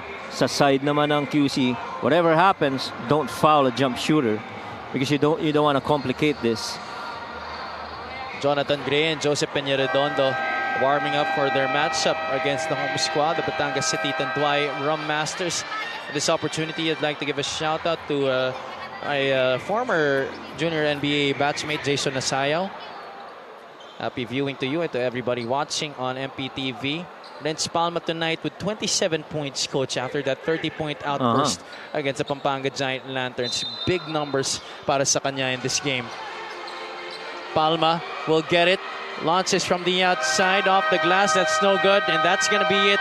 Quezon City stopping their 2-game losing streak here with a victory against the Negros Muscovados, getting their 5th victory of the season. Well, more importantly, able to close this out. The vital changing point or the turning point of this game really is when Paeng Are came in. Sure, Rin will carry this fight all throughout for the most part, coming off the bench, but Paeng Are, man, he's just orchestrated stuff para dito sa QC. And that's why he is our Buenas best player of the game, helping Quezon City overcome this Negros squad. Now, this is a victory that they definitely needed because they've been losing close games to Batangas in South Cotabato. 2 games which they should have won. Yes, and I think the important thing here is that you're coming off a win. It's a feel-good energy now on the team as you head back into other games that's coming for your team. 83-79, our final score brought to you by GameX. GameX Sports, the official online basketball lending partner of the MPBL. Basta ending, GameX, our player of the game, Paeng Are, is at courtside with Ms. Mika Besames. Maraming salamat at tama ka, ang buenas player of this game ay walang iba kung hindi si Paeng. Are, Paeng, ikaw ang isa sa nagsindi ng apoy nung fourth quarter. Halos lahat ng points mo nandoon. Talagang inaabangan namin yung composure mo sa crucial minutes pero binigyan rin kayo ng Negros ng magandang laban. Anong masasabi mo sa larong ito? Sabi ko lang, nagpapasalamat ako kay Coach Ege kasi binalik niya ako ng fourth quarter. Though yung first half ko, yung third quarter, pangit yung laro ko. Wala akong na-contribute sa team yun. Salamat din sa teammates ko. Grabe yung ginawa nila. Yung effort nila, energy nila, binigay nila. Pati yung coaches sa amin. Nagtulungan lang kami lahat. Yan. Maraming salamat. Napakagandang nitong panalong ito kasi makakatulong to sa confidence nyo lalo na ang susunod na kalaban nyo ay Pasay. Anong nasa isip mo? Sa akin lang, tutuloy lang kami sa mga game plan namin. Sunod lang kami sa system ni Coach Egay. Ayun, magtutulungan pa rin kami. Hindi kami susuko, maging competitive kami dito sa MPBL. Maraming salamat. Meron ka ba mga gustong batiin at pasalamatan?